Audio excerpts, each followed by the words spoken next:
Summer வந்தாச்சு. What's your plan for this holiday? எங்க கிட்ட விட்டுருங்க, நாங்க பாத்துக்கிறோம். VGT Holidays. GT Holidays, South India's #1 travel brand. Delivering smiles all around the professional careers. Reach us to reach them.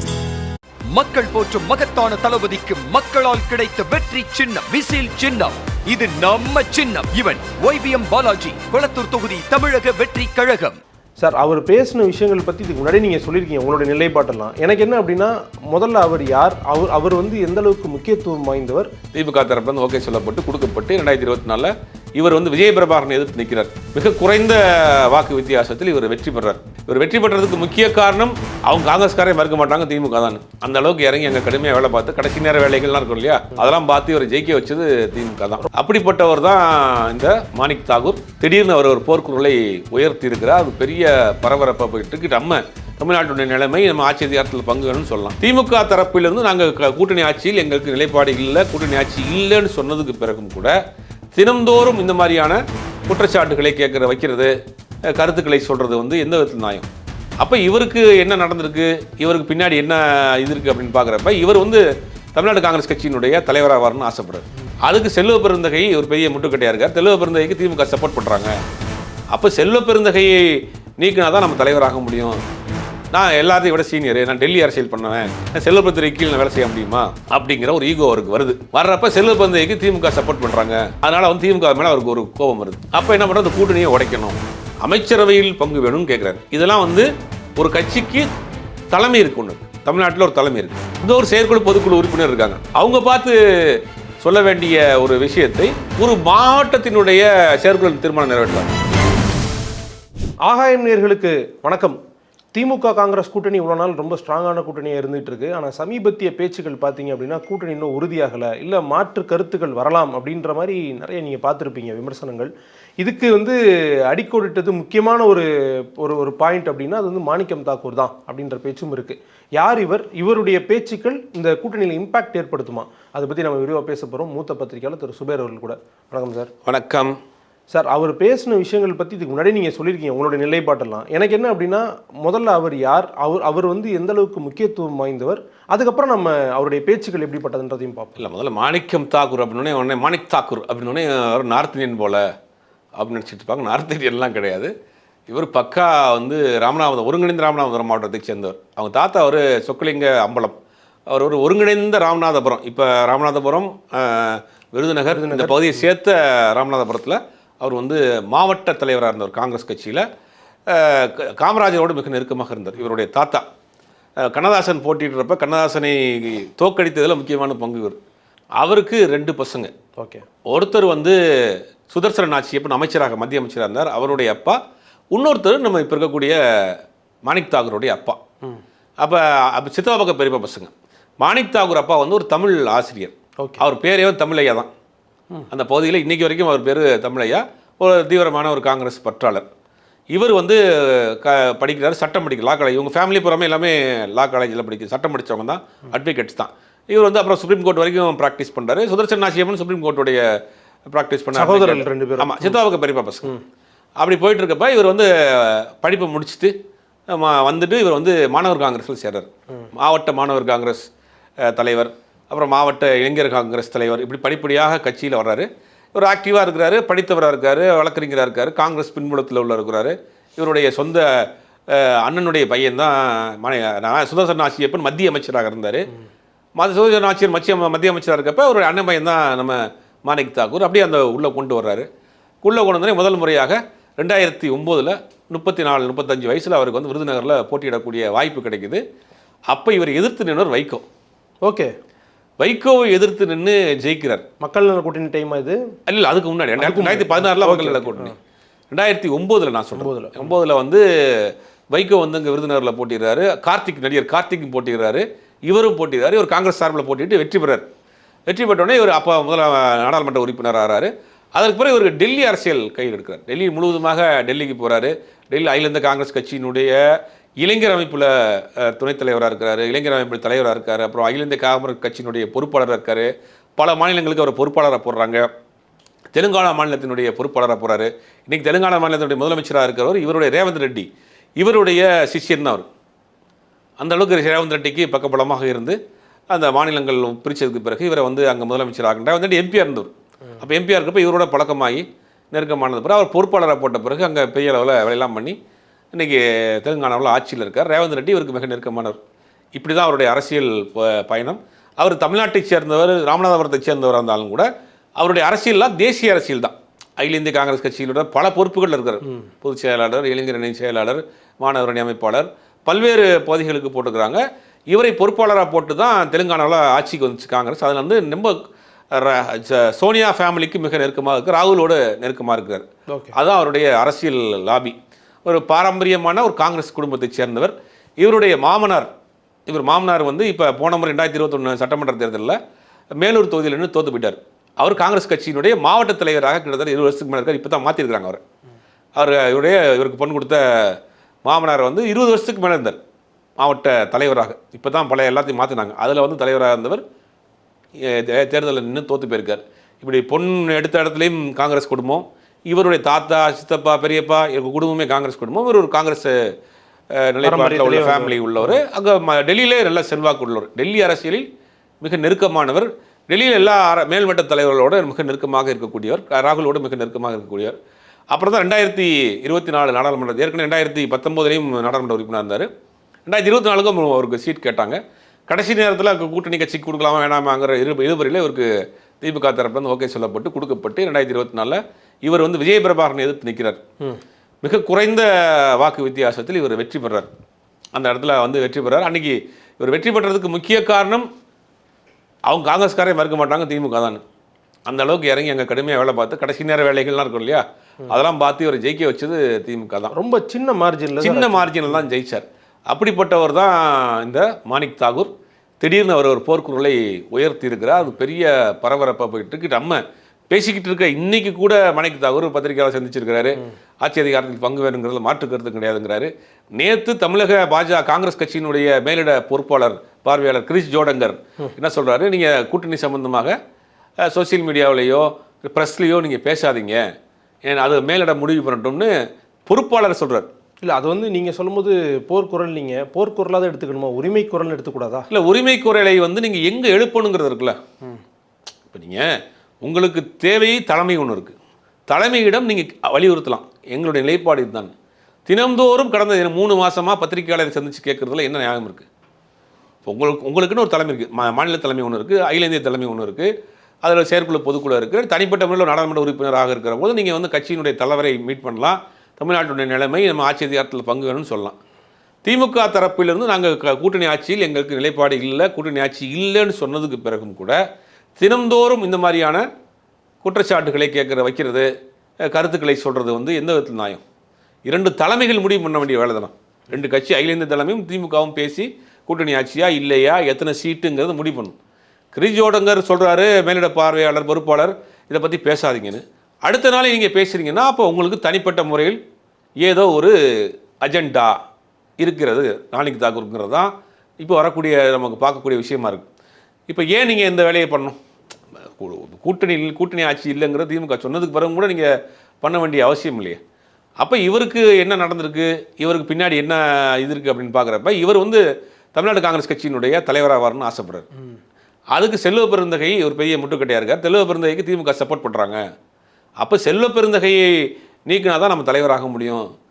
நான் எல்லாத்தையும் விட சீனியரு, நான் டெல்லி அரசியல் பண்ணுவேன், நான் செல்வ பெருந்தகை கீழே வேலை செய்ய முடியுமா அப்படிங்கிற ஒரு ஈகோ அவருக்கு வருது. வர்றப்ப செல்வ பெருந்தகைக்கு திமுக சப்போர்ட் பண்ணுறாங்க, அதனால் வந்து திமுக மேலே அவருக்கு ஒரு கோபம் வருது. அப்போ என்ன பண்ணுறது, அந்த கூட்டணியை உடைக்கணும் அப்படின்னு ஒரு முடிவு பண்ணுறாங்க. அப்போ ஆட்சி அதிகாரத்தில் கிடைக்காத விஷயங்கள்லாம் பண்ணுறாங்க. தமிழக அரசியல் வரலாற்றில் திமுகவும் அதிமுகவும் இந்த கூட்டணி ஆட்சிங்கிறத அவங்க சொல்லி எந்த தேர்தலையும் சந்திச்சதே கிடையாது. இல்லை, அவங்க என்ன சொல்கிறாங்கன்னா இந்தியாவில் மற்ற மாநிலங்களில் இருக்குது, தமிழ்நாட்டில் மட்டும் அது என்ன, தமிழ்நாட்டு மக்களை ஏற்றுக்கலையே. 1980 இதே மாதிரி திமுகவும் காங்கிரஸும் 50-50 ஷேர் போட்டாங்க, அது தோல்வி. 2016 தோல்வி, மக்கள் நல கூட்டணி தோல்வி. தமிழ்நாட்டு மக்களையே அந்த இதை புறக்கணிக்கிறாங்களே, வேணாங்கிறாங்களே. அப்போ இந்த கூட்டணி ஆட்சிங்கிற முழக்கமே தமிழ்நாட்டில் ஒரு ஃபெயிலியரான கான்செப்ட். அப்போ அதுதான் திமுக சொல்கிறாங்க வேணாங்க. மற்றபடி இவர் என்ன பண்ணால் ஒரு தீர்மானம் போடுறாரு, மதுரையில் ஒரு தீர்மானம் போடுறாரு. அதில் வந்து எங்களுக்கு வந்து உள்ளாட்சி அமைப்புகளில் பங்கு வேணும், வாரியங்களில் பங்கு வேணும், அமைச்சரவையில் பங்கு வேணும்னு கேட்குறாரு. இதெல்லாம் வந்து ஒரு கட்சிக்கு தலைமை இருக்குது, ஒன்று இருக்குது, தமிழ்நாட்டில் ஒரு தலைமை இருக்குது, அங்கே ஒரு செயற்குழு பொதுக்குழு உறுப்பினர் இருக்காங்க. அவங்க பார்த்து சொல்ல வேண்டிய ஒரு விஷயத்தை ஒரு மாவட்டத்தினுடைய செயற்குழு தீர்மானம் நிறைவேற்றுறாங்க. அப்போ இது கூட்டணிக்குள்ளே ஒரு குழப்பத்தை உண்டு பண்ணுற நோக்கம் தானே. நீங்கள் உரிமை இருக்குது, நீங்கள் கேட்குற மாதிரி அவருக்கு என்ன வேணாலும் கேட்குறதுக்கு ஒரு கட்சி நிர்வாகிக்கு உரிமை இருக்கிறது. ஆனால் அந்த உரிமையை கேட்க வேண்டிய இடம் எங்கே? கட்சி தலைமையில் கேட்கணும், கட்சி நிர்வாகிகிட்ட கேட்கணும், கட்சியோட செயற்குழு பொதுக்குழுவில் கேட்கணும். நீங்கள் பத்திரிகையாளர் சந்திப்புலையும் தினந்தோறும் ஒரு எதிர்க்கட்சியை போல, ஒரு எதிரி கட்சியை போல தினந்தோறும் பத்திரிகையாளர் சந்திக்கிறது, தினந்தோறும் ஒரு கருத்துக்களை சொல்கிறது. அப்போ இந்த கூட்டணிக்குள்ளே ஒரு குழப்பத்தை உண்டு பண்ணணும். எப்படியாவது திமுக காங்கிரஸ் கூட்டணி விரிசல் ஏற்படணும். விரிசல் ஏற்பட்டால் திமுக கூட்டணி பலகீனமாயிரும். திமுக கூட்டணி பலகீனமானால் பாஜக அதிமுக கூட்டணி உள்ளே வர்றதுக்கு ஒரு வழி வந்துடும். இதுதான் அவர்களுடைய நோக்கம். அதுக்கு பின்னாடி இருந்து யாரோ இவர்களை இயக்குகிறார்கள், அதுக்காக இவங்க இயங்குறாங்க. அகில இந்திய தலைமை பேசாமல் இருக்குது. ஸ்டாலின் என்ன சொன்னார்? கூட்டணி ஆட்சி இல்லைன்ட்டாங்க. இல்லைன்னொடனே அவங்க உடனே அகில இந்திய அளவில் மறுப்பு கொடுத்துருக்கணுமா இல்லையா? அவங்க ஒன்றும் பேசிக்கிட்டு இருக்கோங்கிறாங்க. அப்போ நீங்கள் யார்? நீங்கள் ஏன் இந்த கருத்து பேசுகிறீங்க? இன்றைக்கி ரொம்ப தெளிவாக நிதானமாக ஒரு விஷயத்தை அண்ணன் திருமாவளவன் பதிவு பண்ணியிருக்கார். எங்களுக்கும் ஆட்சி அதிகாரத்தில் பங்கு வேணுங்கிறது தான் ஆசை, எங்களுடைய கோரிக்கையும் அதுதான். ஆனால் அது இந்த நேரத்தில் கேட்க வேண்டிய சூழல் இல்லை. மதவாத சக்திகள் வேறு வேறு முகமூடிகளை போட்டுக்கொண்டு தமிழ்நாட்டில் கால் பதிப்பதற்காக வேலை செஞ்சுட்டு இருக்காங்க. இந்த நேரத்தில் ஒரு வலுவான கூட்டணியை சிதைச்சு பலகீனப்படுத்திட்டோம்னா அவர்களுக்கு சாதகமாக போயிடும். இந்த ஒரு காரணத்திற்காக எங்களுக்கும் அதே நிலைப்பாடு தான்.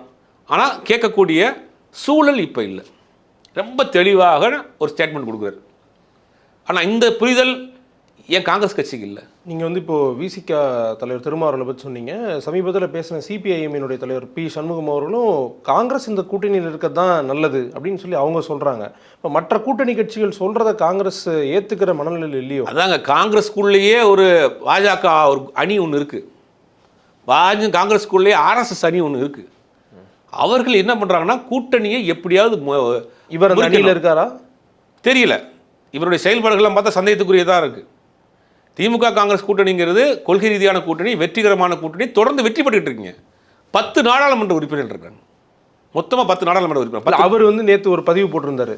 அவர் என்ன சொல்கிறாரு அப்படின்னா, காங்கிரஸினுடைய தயவில் ஜெயிச்ச இவ்வளவு நாடாளுமன்ற உறுப்பினர் இருக்காங்கன்னு சொல்லி அவர் மற்ற உறுப்பினர்களை அவர் காமிக்கல. அப்படி நீங்கள் பார்த்தீங்கன்னா இந்தியா முழுவதும் காங்கிரஸ் கட்சி எதிர்கட்சியாக கூட இல்லை. அப்போ அந்த நேரத்தில் அடுத்து இந்தியாவினுடைய பிரதமர் வேட்பாளர்னு சொன்னது யார்? திரு ஸ்டாலின் அவர்கள் தான் சொல்லியிருக்காருல்ல. அப்போ நீங்கள் கேட்டிருக்கணும்னா ஆட்சி அதிகாரத்தில் பங்குன்னு 10 சீட்டு உங்களுக்கு, அதாவது அண்ணா காலத்திலேருந்து தமிழ்நாட்டினுடைய ஃபார்முலா எப்படின்னா திமுக அதிமுகவுக்கு மத்தியில் கூட்டாட்சி, மாநிலத்தில் சுயாட்சி. நீங்கள் மத்தியில் நீங்கள் எலெக்ஷன் வர்றப்ப 10 சீட் கொடுத்தாங்க, நாடாளுமன்ற தொகுதியில் 10 சீட்டு கொடுத்தாங்கன்னா ஒரு தொகுதிக்கு வந்து 6 சட்டமன்ற தொகுதி. அப்போ 60 தொகுதி கணக்கு வருதுல்ல, உங்களுக்கு 60 தொகுதிக்கு உண்டான இடத்தையே அவங்க கொடுத்துருக்காங்கல்ல. அப்படி பார்க்கணும்ல. ஏன்னா நீங்கள் வந்து மத்தியில் ஆட்சி அமைக்க போகிறீங்க, உங்களுக்கு இந்த நாடாளுமன்ற உறுப்பினர்கள் தேவைப்படுறாங்க. அப்போ நாங்கள் குறைச்சிக்கிறோம், நீங்கள் நில்லுங்க, 10 தொகுதி நில்லுங்கன்னு கொடுக்குறாங்க. 10மே உங்களுக்கு ஜெயிக்க வைக்கிறாங்க. கூட்டணி கட்சியினுடைய தயவோடு தான் 10 பேர் ஜெயிச்சாங்க, அது மாற்று கருத்தே கிடையாது. கூட்டணி எல்லாத்துக்குமே ஒரு நேரம் வரணும் இல்லை சார்? இப்போ நீங்கள் வந்து ஏன் அப்போ கேட்கல அப்படின்னு நீங்கள் இல்லை, நான் என்ன சொல்கிறேன்னா, நீங்கள் அப்போ டிமாண்ட் பண்ணியிருக்கோம் நீங்கள். அதான் எல்லாத்துக்குமே ஒரு நேரம் இருக்குல்ல. ஏன் நேரம்லாம் இல்லை, விஜயை காமித்து பேரம் பேசக்கூடிய வேலை தான் பண்ணுறீங்க, அதுதான் தப்பு. இப்போ இன்றைக்கி சூழ்நிலை என்ன இருக்குது? பாஜக தமிழ்நாட்டிற்குள் எப்படியாவது கால் ஒதுக்கணும் அப்படின்னு என்னென்ன வேலைகள்லாம் பண்ணுறாங்க. பிரிஞ்சு போன ஒன்றா கொண்டு வர்றாங்க, இணைந்து போனவங்களை சேர்க்குறாங்க, உடஞ்சி போனவங்களை சேர்க்குறாங்க, என்னென்ன வழிகள்லாம் பண்ணுறாங்க. அப்போ இங்கே வலுவாக ஒரு மதசார்பற்ற ஒரு கூட்டணி வலுவாக இருந்தால் தான் அவங்களை முறியடிக்க முடியும். இல்லை, இந்த அக்கறை திரு மாணிக்கம் தகவல் அவர்கள் இருக்காதுன்னு நினைக்கிறீங்க? இல்லாமல் இருக்கிறதால பேசியிருக்காரு. இந்த கூட்டணிக்குள் குழப்பத்தை ஏற்படுத்தணும், இந்த கூட்டணி உடையணும், இந்த கூட்டத்துக்குள் கலகம் ஏற்படணும்னு தான் நினைக்கிறாரு.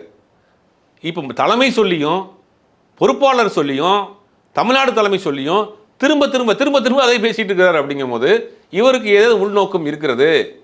காங்கிரஸ் கட்சியை நடுத்தருவில் நிற்க வைக்க போகிறாங்க. நான் கலந்து நான் காங்கிரஸ் நிர்வாகிகள்கிட்ட நிறைய பேர்கிட்ட பேசினேன், அவங்க எல்லாம் மனக்குமுறல் இருக்கிறாங்க. சார், ஆட்சி அதிகாரத்தில் வேணுங்கிறது ஆசை தான், அது கேட்கக்கூடிய முறை தவறாக இருக்குது, கேட்கக்கூடிய சூழல் இப்போ இல்லை அப்படின்னா. அப்போ விஜய்ங்கிற ஒரு நபரை காமிச்சு இது மாதிரி பண்ணுறாங்க. இன்னொரு விஷயம் சொல்கிறேன், 100% விஜய் இவர்களோடு சேர மாட்டார். விஜய்க்கு கொடுக்கப்பட்ட வேலை தனியாக நிற்க வைத்து ஓட்டை பிரிக்கிறதா. அப்படிங்கும் போது கடைசி நேரத்தை என்ன நடக்க வைக்க போதுன்னா, விஜயை காமிச்சு திமுக கூட்டணியிலிருந்து கழட்டி கொண்டு வந்துட்டு திமுக பக்கம் போகாமல் விஜயோடும் போகாமல் தனித்து விடப்பட போகுது காங்கிரஸ். அதுக்கு தான் அவங்க பிளான் பண்ணுறாங்க. இதே வேலையை தான் வெஸ்ட் பெங்காலில் பண்ணியிருக்காங்க. மேற்கு வங்கத்தில் தனித்து நிற்கிது காங்கிரஸ். 5 மாநிலத்தில் தேர்தல் நடக்குது. இப்போ 5 மாநிலத்திலுமே பிரச்சனை. காங்கிரஸ் கட்சியால் 5 மாநிலத்திலே பிரச்சனை. மேற்கு வங்கத்தில் சிபிஎம் அமித்ஷோட கூட்டணியில் இருந்தவங்க இப்படி தனியாக நிற்கிறாங்க. அஸ்ஸாமில் காங்கிரஸ் கட்சியினுடைய மாநில தலைவர் விலகி போகிறாரு. கேரளாவில் போய் மணிசங்கர் ஐயர் காங்கிரஸ் திருப்பி ஆட்சிக்கு வராதுங்கிறாரு. தமிழ்நாட்டில் கூட்டணி வலுவாக இருக்குது, தொடர்ந்து வெற்றி பெற்றிருக்கக்கூடிய ஒரு கூட்டணியில் நாங்கள் விலகிறதுக்கு குழப்பத்தை உண்டு பண்ணுறாங்க. அப்போ இது திட்டமிட்டே காங்கிரஸ் கட்சிக்குள்ள ஒரு கும்பல் உள்ள உட்காந்துக்கிட்டு இந்த கட்சியை கபலீகரம் பண்ணி இந்த கட்சியை காணாமல் போகிற வேலையை பண்ணிகிட்டு இருக்கிறாங்க. இப்போ அந்த வேலை தான் நடந்துகிட்டு இருக்கு. திரு மாணிக்கம் தாக்கூர் அவர்கள் வந்து அவருடைய சோஷியல் மீடியாவில் எழுதும்போது அல்ட்ர சில்ட்ர ஐடி விங் அப்படின்னு எழுதுறாரு. நாளைக்கு எங்கேயாவது ஒரு நிகழ்ச்சியில் திரு டிஆர்பி ராஜா அவர்களை பார்த்தா கோச்சிக்க மாட்டாரா?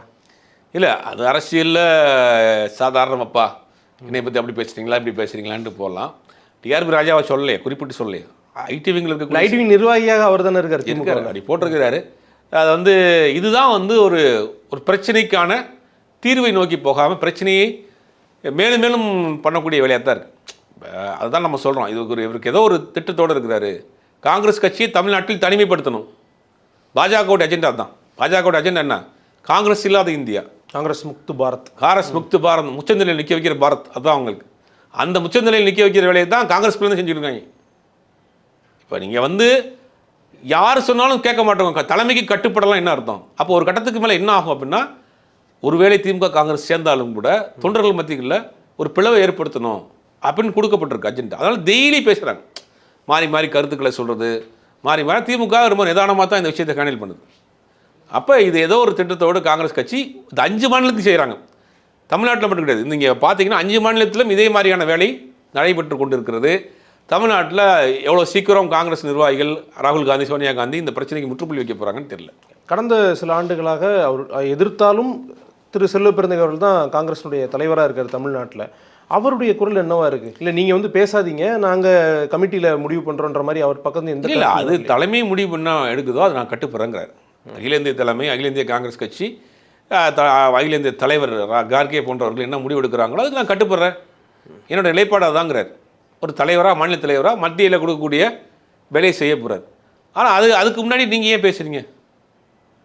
உங்களுடைய கருத்துக்களை போய் சொல்லுங்கள், தலைமையில் சொல்லுங்கள். நீங்கள் 10 பேர் ஆட்சி அதிகாரத்தில் பங்கு வேணும்னு நீங்கள் லெட்டர் அனுப்பிச்சிருக்கீங்க, அது தலைமை முடிவெடுக்க போகுது. அதற்கு முன்னாடி தினந்தோறும் பத்திரிகையாளர் சந்தித்து ஒரு எதிர்க்கட்சியை போல ஒரு வன்மத்தை கக்கக்கூடிய வேலையை, கூட்டணிகள் குழப்பத்தை ஏற்படுத்தக்கூடிய வேலையை தினந்தோறும் செய்கிறதுல தான் நாளுக்கு நாள் சந்தேகம் அதிகமாகுது. ஏதோ ஒரு அஜெண்டா பேஸில் ஒரு வேலை பார்க்குறவங்கிற ஒரு சந்தேகம் தான் வருது. ஓகே, ஆனால் இது வந்து காங்கிரஸினுடைய குரல்னு எடுத்துக்கணுமா இல்லை அங்கங்கே உள்ள நிர்வாகிகளுடைய குரல்னு எடுத்துக்கணுமா சார்? ஏங்க, இவ்வளோ நாள் இல்லாத குரல் இப்போ ஏன் வந்துச்சு திடீர்னு? அப்போ இதை உள்ளே இருக்கக்கூடிய ஆட்கள் செய்யக்கூடிய ஒரு சூழ்ச்சி. இவ்வளோ நாள் இல்லாத இது பாருங்க. கூட்டணியில் பங்கு வேணும், அதிகமாக சீட் வாங்கணும்னா கட்சியினுடைய கட்டமைப்புகளை வலுப்படுத்தணும். 20 வருஷம் மாவட்ட தலைவரே போடலைங்க. பல மாவட்டங்களுக்கு ஒரே அர்த்தம் இருக்காரு. வயசானவர் 20 வருஷம் பொறிச்சு இருக்கிறாரு. இப்போ தான் மாற்றிருக்கிறாங்க. இப்போ தான் கட்சியை கட்டமைப்பை சரி பண்ணக்கூடிய வேலை பண்ணிகிட்டு இருக்காங்க. அப்போ இப்போ தானே கட்சி நீங்கள் அடுத்த கட்டத்துக்கு உருவாக்கிட்டு இருக்கீங்க. நாங்கள்லாம் ஜெயிக்க முடியாதுங்கிறாங்களே அவங்க தான். இல்லை, இதெல்லாம் வந்து யார் இல்லாமல் ஜெயிக்க முடியாதுங்கிறதெல்லாம் பேச்சு கிடையாது. 2014 நீங்கள் வாங்கின ஓட்டு சதவீதம் என்ன? அது 4%. 4%. நாடாளுமன்ற தேர்தலுக்கு நடந்தது தேர்தல் 4% நீங்கள் நின்னீங்க. எல்லா இடத்துலையும் டெபாசிட் காலி. ஒரே ஒரு இடத்துல மட்டும்தான் டெபாசிட் வாங்கி, கன்னியாகுமரியில். அது வசந்தகுமார் நின்னார், அவருடைய தனி செல்வாக்கில் வாங்கினார். அப்போ ஜி.கே. வாசன் உள்ளே இருந்தார். அப்போ நீங்கள் மத்தியில் ஆட்சி இறக்க போகிற கடைசி தேர்தல் அது. அப்படிங்கும்போது அந்த ஃபோர்ஸில் இருக்கும்ல. அப்படி இருந்துமே நீங்கள் 4%. நீங்கள் ஜி.கே. வாசன் கிடையாது. ஒன்றும் கட்சியை நீங்கள் வந்து ஒன்றும் கட்டமைப்பை சரி பண்ணலை. அப்படிங்கும்போது கட்சியை வளர்க்குறதுக்கு சரியான பாதையை முயற்சி பண்ணலாம். ஆனால் அது வந்து ப்ராப்பராக ஆரோக்கியமான விஷயமா இருக்கா? இது வந்து நீங்கள் கூட்டணியிலேருந்து விலகி போகிறதா இருந்தால் சுமூகமாக விலகி போகலாம். கூட்டணியிலேருந்து ஒருத்தவங்க விலகி போகலாம், ஃப்ரெண்ட்லியாக விலகி போகலாம். இன்றைக்கி வரைக்கும் தப்பான வார்த்தையை ஒரு ஸ்டாலின் பயன்படுத்தலையே. என்னுடைய பிரதர் ராகுல் தான் சொல்கிறார். அப்போ கூட்டணியை நீங்கள் போகணும்னா சந்தோஷமாக சுமூகமாக போயிடலாம். அப்போ இவங்க என்ன பண்ணுறாங்க? அந்த கூட்டணியை டேமேஜ் பண்ணிட்டு போகணுன்னு பார்க்குறாங்க.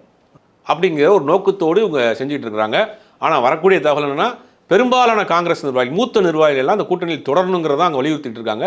என்ன முடிவு எடுக்க போகிறது காங்கிரஸுக்கு தெரியல. ஓகே சார், அதை பொறுத்திருந்து பார்ப்போம். உங்களுடைய நேரத்துக்கும் கருத்துக்களுக்கும் ரொம்ப நன்றி சார்.